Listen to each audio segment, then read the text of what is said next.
Hi guys, before we start this video, I would like to implore you to boycott any brands or companies that are associated with Israel and are in the support of the genocide of Palestine. One of such brands is Coca-Cola, and they own all of the cool drink brands. So they own like Twist, Fanta, cream soda, all of that is owned by Coca-Cola. So there are some other options that are actually cheaper, such as Twizzler, which is the alternative for all the other cool drinks. But if you're looking for something that's as close as possible to Coca-Cola, I suggest you go for a Zip Cola or Kingsley, which you can find at Checkers. And before you think that you are just one person and that you're not going to make such a big difference, that is the wrong mindset to have. In fact, if we all do this together, that is the way we can make the most impact. And I've seen it work already. I've gone to Checkers and they've been sold out of Zip Cola, and I've seen so many sales and promotions on the Coca-Cola because they are trying to sell them out, because it shows that nobody's actually buying Coca-Cola products, which is a good thing. So I really urge you to continue the boycott and stand for Palestine. With that, let's get into the video. Share this video with the non-Swiftie in your life, and especially to those boyfriends or husbands that have a Swiftie girlfriend or wife. Learning more about Taylor Swift songs can be a really good gift for your significant other. She will love to talk on and on and on about it with you. So if you just, dived a little bit into the Taylor Swift lore and learned more about the music, maybe your girlfriend or your wife would really appreciate it. Now, if you're not a Swiftie and you see the title of this video, you might be turned off by it, but please hang on, stay here. This video is for you specifically. No, I'm not going to try and preach you or convert you into a Swiftie by any means. I'm just here to try and explain to you why we Swifties love her music so much. And I'm going to do that through giving you a good old English literature lesson on her poetry and her songs and her lyricism. So I know that the fandom can be a bit much, and we will kind of bend over backwards for Taylor Swift, but don't worry, I'm not like that. And also, I feel like there's a lot of misconception about Taylor Swift and about her life. Of course, she writes from lived experiences. That's why she's able to write such good music. But it doesn't mean that the context behind the song or who the song is about or what the song is about is necessarily important to understanding the meaning behind the song. Because as a non-Swiftie, I don't expect you to care about Taylor Swift's life. In fact, I'm the type of fan that I don't need the context behind the song to be able to enjoy the music. The context and who the song is about just adds like an extra layer of depth to the song. A fourth wall, if you will. But I don't think it's really necessary, and in fact, I like to enjoy the music without really knowing too much about Taylor Swift and her personal life. I actually also don't really care, to be honest, about Taylor Swift and her personal life. I just really feel very seen and heard by her music. Okay, so I was saying her songs are very relatable. Not to me specifically, to be honest with you, because I haven't experienced what she's experienced, but I can still appreciate her music and the way that she strings words together. I think every Swiftie will tell you that that is the most distinguishable thing about Taylor Swift that makes her so special, is that she's able to write a story in a song in such a lyrical way. And I think, at the end of this, I would like us to come to at least some kind of agreement that perhaps Taylor Swift is one of the best storytellers of our time. The reason why Swifties will go to the depths of the earth for Taylor Swift is because she is able to articulate our emotions and evoke such emotion in our audience in a way that makes them feel seen. I also think that it's incredible of her that she's able to capture such a wide range of audiences in terms of age. She's able to impact very young preteens all the way into young adulthood, 20-something-year-olds, and even 30 and 40-year-olds and upward. I do feel that, me personally though, I can sometimes feel like I'm getting a bit too old for her music right now. That's only because I'm a mom and I'm married and I have a whole other set of experiences and emotions that she hasn't yet been through. So I feel like her music is not that relatable to me anymore. However, it's still very impactful for me. You know that feeling that you get when you can kind of see that you're aging out of something? Like back in the day, Disney Channel used to be the best thing in the world, and I used to think I would never ever stop watching Disney Channel. But then I got to the age where I started aging out of it, and I was like, kind of don't want to watch Disney Channel anymore. I went to the Taylor Swift It Is Tour movie yeah, in PE when it premiered. And I dressed up and everything. And then I went there. I was pregnant at the time. And so I was surrounded by like 12-year-olds, 9-year-olds, teenagers. Nobody was pregnant. Probably one or two people were married. You know what I mean? So I started to feel like I'm in the wrong crowd. I started to feel like this is not for me. I'm way too old for this. So yeah, when Midnights came out, that's how I felt. And honestly, I didn't have any expectations of really liking the Tortured Poets department either.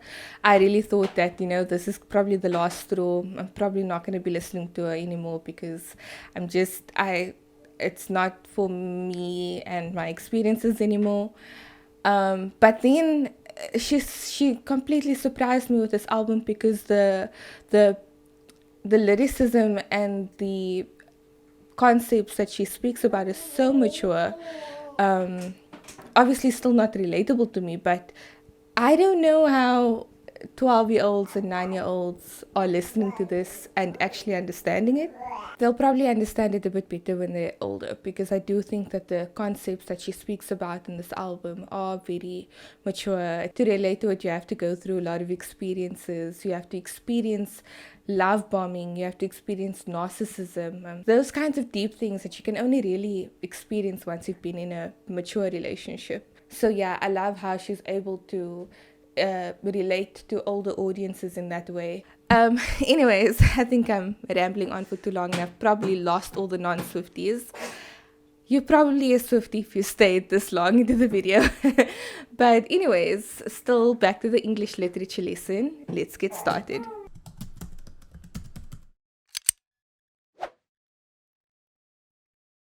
Good morning, class. Today we're going to be analyzing the poem Peter by Dr. Taylor Swift, author of the Tortured Poets department, the Anthology. I feel like Peter is a very underrated song, and even if you are a Swiftie, I think analyzing this together will make you have a much deeper appreciation for the song. She's really making us look ridiculous with all these big words. Peter is about a girl who is waiting for the man who's promised he wants to commit to her. So it's basically told through this metaphor of the story of Peter Pan and Wendy from Disney Channel.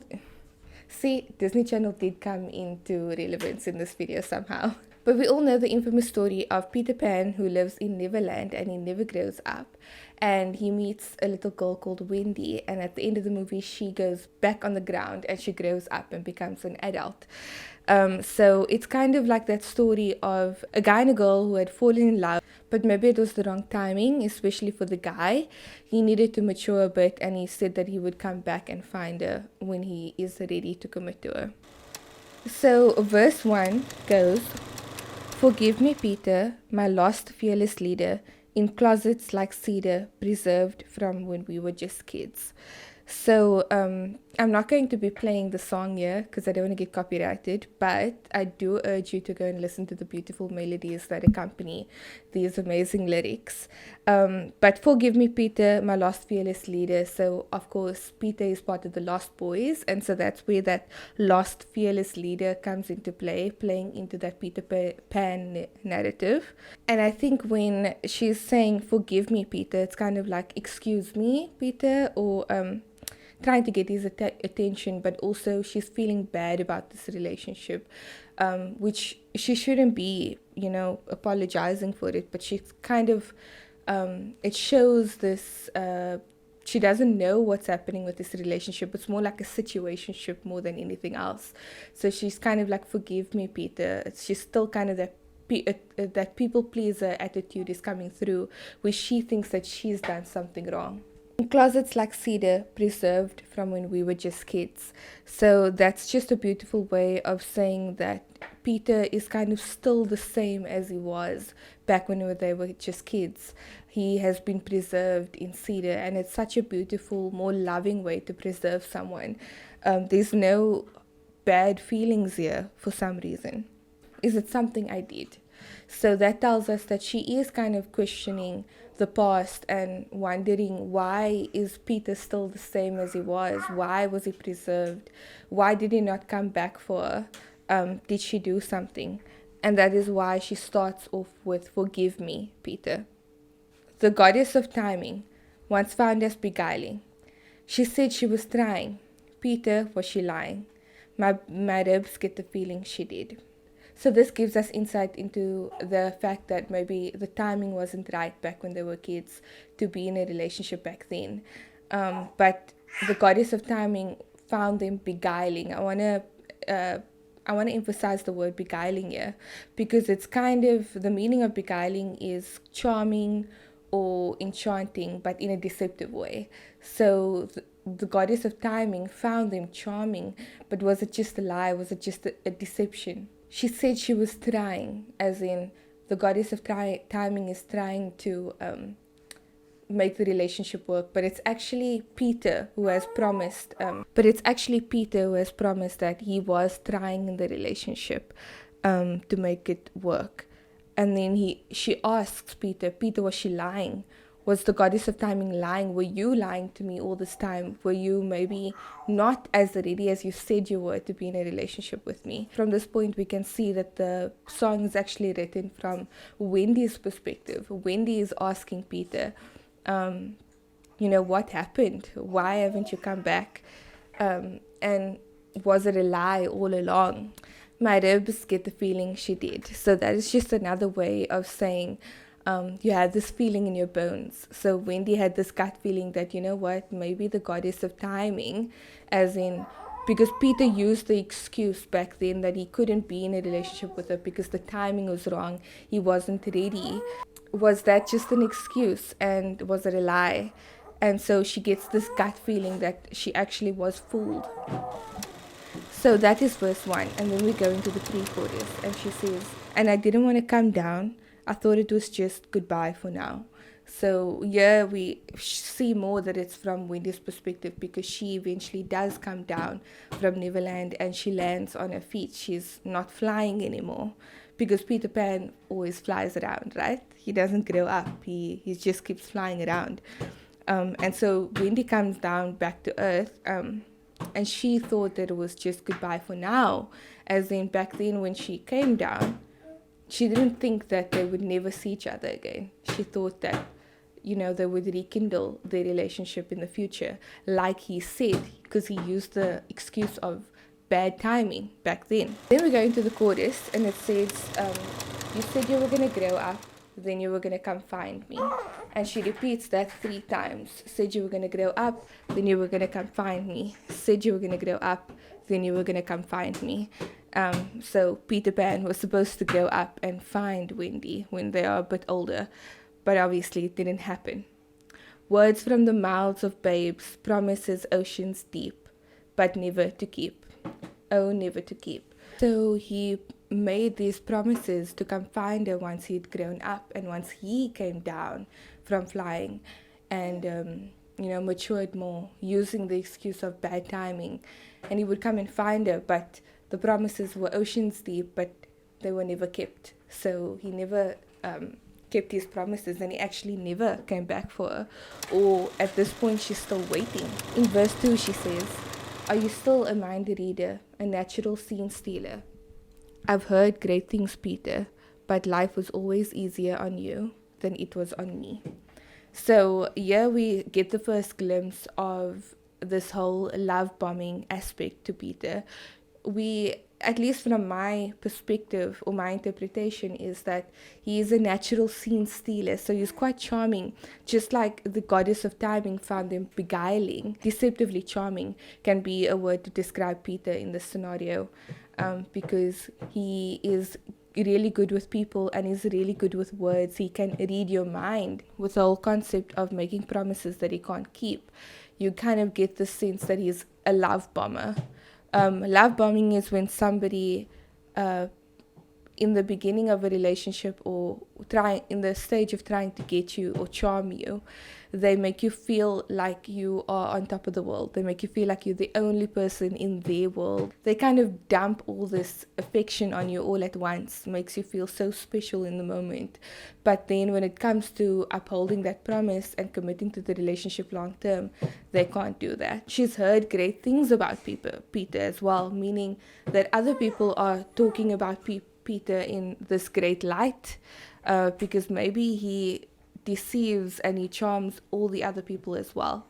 And sometimes it gets me when crossing your jet stream.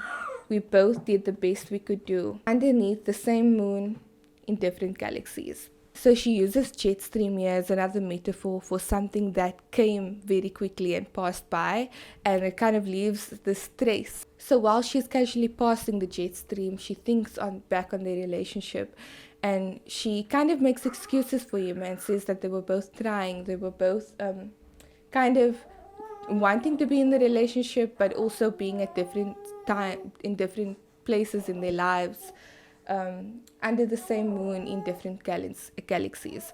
They were in the same place, but maybe just not in the same place, headspace and place in life. And then we go on to pre-chorus number 2. And I didn't want to hang around. We said it was just goodbye for now.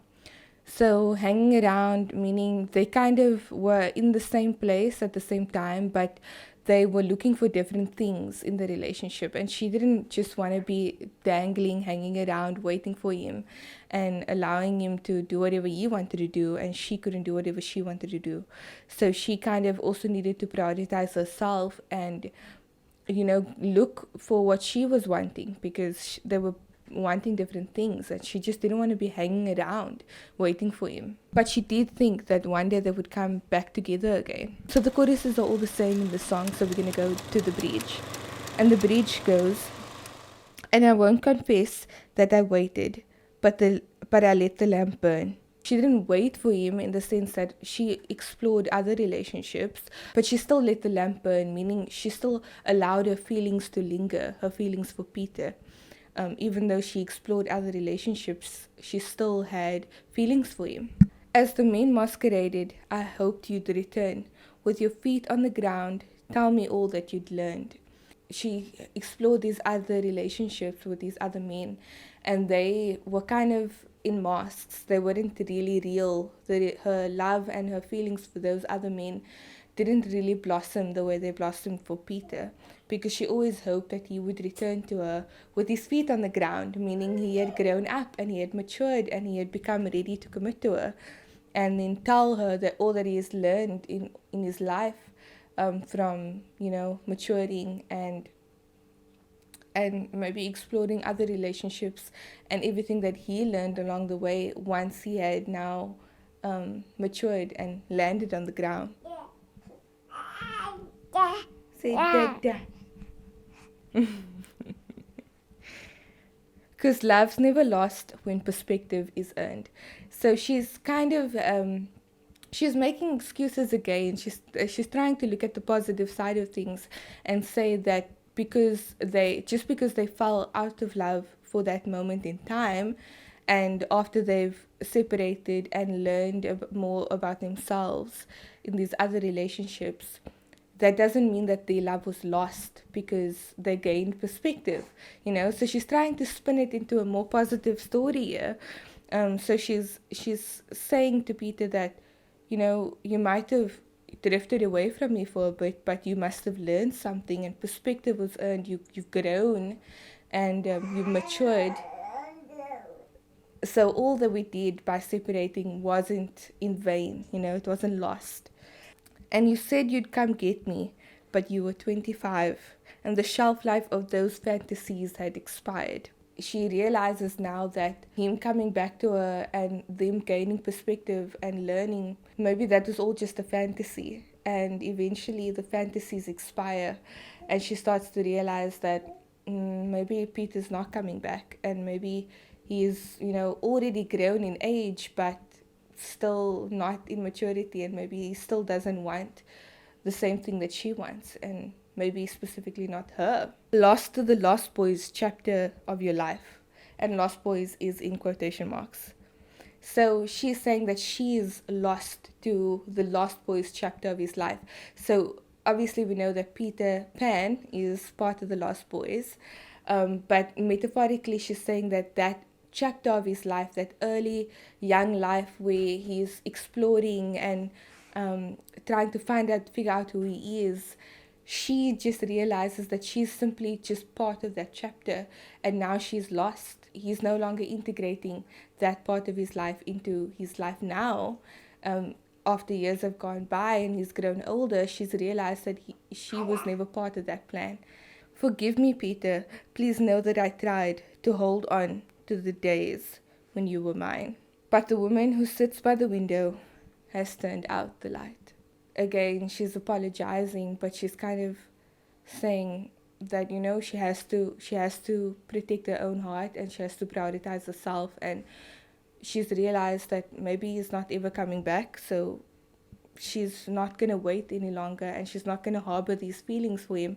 Because remember, in the beginning of the bridge, she says, but I let the lamp burn. The lamp being a metaphor for her feelings. She let her feelings continue for Peter, but now she's turned out the light. Playing into that metaphor, she's now lost her feelings for him, in the Lost Boys chapter of his life. So, and I think that that's so empowering and also relatable to many women. It's not necessarily that Peter did anything wrong. He was just not meant for her, and she has to come to that realization on her own, and she has to, put herself first. So essentially, through this whole experience, she's grown, and maybe Peter becomes who he's supposed to be, but they're just not meant for each other, and that's okay. And this is Wendy, or whoever the person is, coming to that realization and saying that it's time for her to move on. And that's so beautiful, because I think that a lot of women hold on to the past in that way, because as women, we are nurturers. We don't just give up on people. And so sometimes when we can tell that people have given up on us, or not necessarily, but maybe that we're just not meant to be together, we have to move on.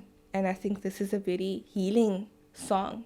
So I just love the song, and I hope that you got a little bit more insight into the meaning behind the song and the metaphor of Peter and Wendy. And I hope that the song can provide healing for many people out there. I strongly urge you to go and listen to it, because the melodies are just as offensive as the lyrics. So yeah, that is my take on Peter by Taylor Swift. It's one of my favorite songs on this album. And let me know if there are any other songs that you'd like me to break down, and it doesn't necessarily have to be from the Tortured Poets department. There's so many albums, and there's so many other amazing stories out there that Taylor Swift has told. So let me know if you want me to give my interpretation on any other of her songs. Please do subscribe and like this video if you did enjoy it. And